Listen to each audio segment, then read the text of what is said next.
Hola, bienvenidos a mi canal Aprendemos de Todo. En este video voy a explicar, a pedido de un suscriptor, qué son las estrategias de enseñanza, ¿sí?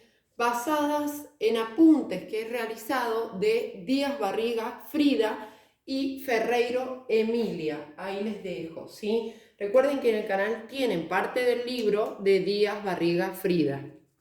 Bien, vamos a ver la definición y algunos ejemplos sobre estrategias de enseñanza. La definición dice lo siguiente: las estrategias de enseñanza son procedimientos utilizados de manera intencionada y flexible por el docente para hacer posible el aprendizaje del estudiante, ¿sí? Nos vamos a centrar en dos palabras que ya la voy a explicar. Las estrategias de enseñanza son procedimientos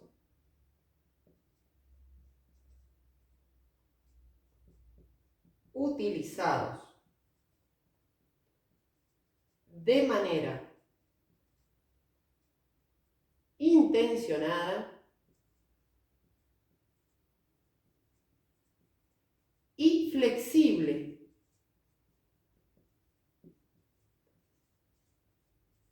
por el docente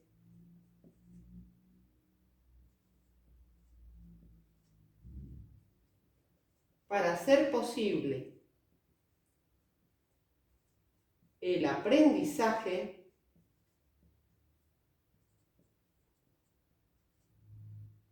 del estudiante. Nos vamos a centrar en la palabra intencionada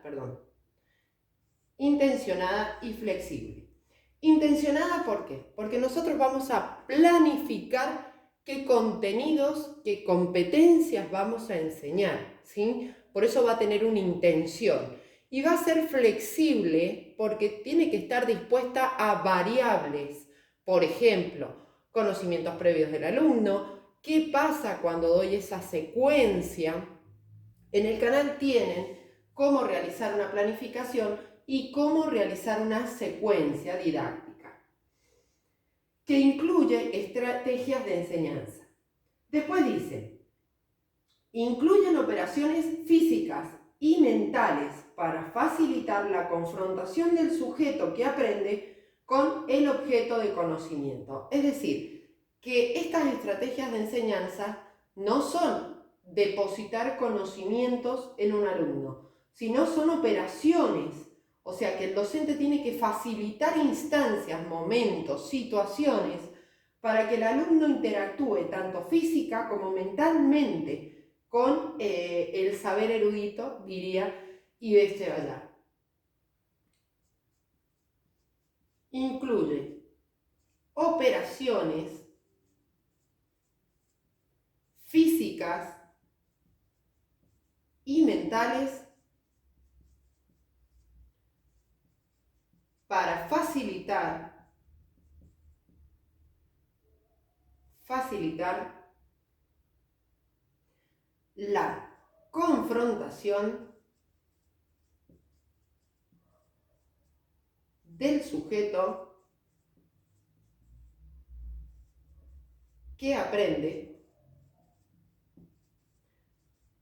con el objeto de conocimiento. Bien, ¿de qué va a depender estas estrategias de enseñanza?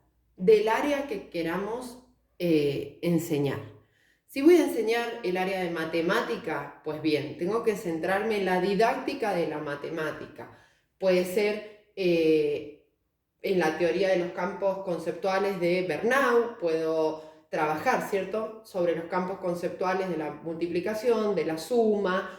Si voy a trabajar, por ejemplo, las situaciones didácticas de Brousseau, voy a trabajar las fases, y cada una con una situación, ¿sí?, que produzca un desequilibrio cognitivo, según Piaget, en el alumno.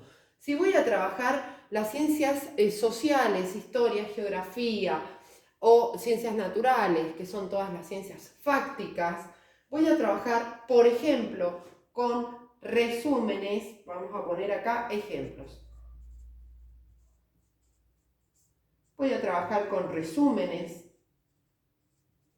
que los alumnos puedan extraer ideas principales de un texto, analizar, desarrollar, exponer, debates guiados, ¿sí?, sobre la temática que se va a tratar. Importantísimo, mapas conceptuales. En todas las áreas se puede trabajar el mapa conceptual. Desde la visión de Ausubel es muy importante, porque se produce el aprendizaje combinatorio, el jerárquico, el de recepción con los mapas conceptuales. Si quieren ampliar mapas conceptuales, recuerden que es de la teoría de mapa conceptual de Novak. Se los pongo acá, Novak. Está en el canal y hay ejemplos. Objetivos. O sea, proponer objetivos, tanto el docente como los alumnos, ¿sí? El aprendizaje basado en proyectos, ABP, o el aprendizaje basado en problemas que produzca un desequilibrio cognitivo, el aula invertida,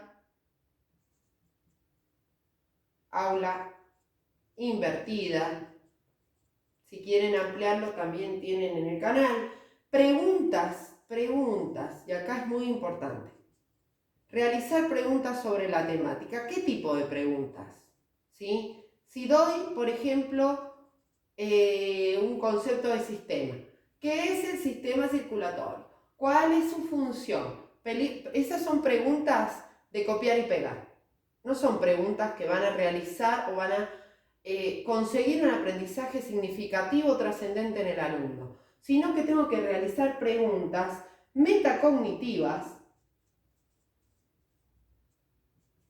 es decir, preguntas donde el alumno evalúe su proceso de aprendizaje, exprese cómo aprende, cómo aplica ese aprendizaje, tanto en su vida cotidiana como en la escuela.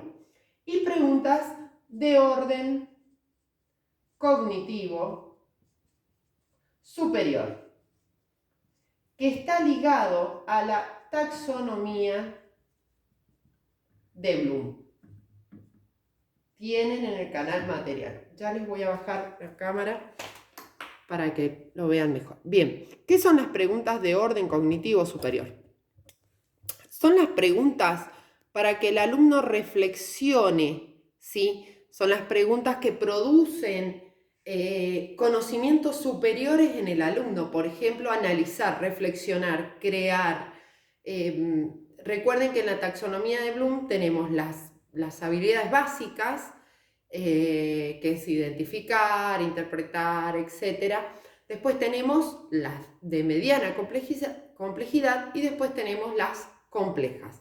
Pues las preguntas de orden cognitivo superior se refieren a las más complejas, donde el alumno tiene que desarrollar varios procesos mentales, varios procesos cognitivos para poder contestar esa pregunta, ¿sí? Bien, si te sirvió, regálame un me gusta, suscríbete y comparte. Si tienes cualquier duda, puedes dejarla en los comentarios. Gracias.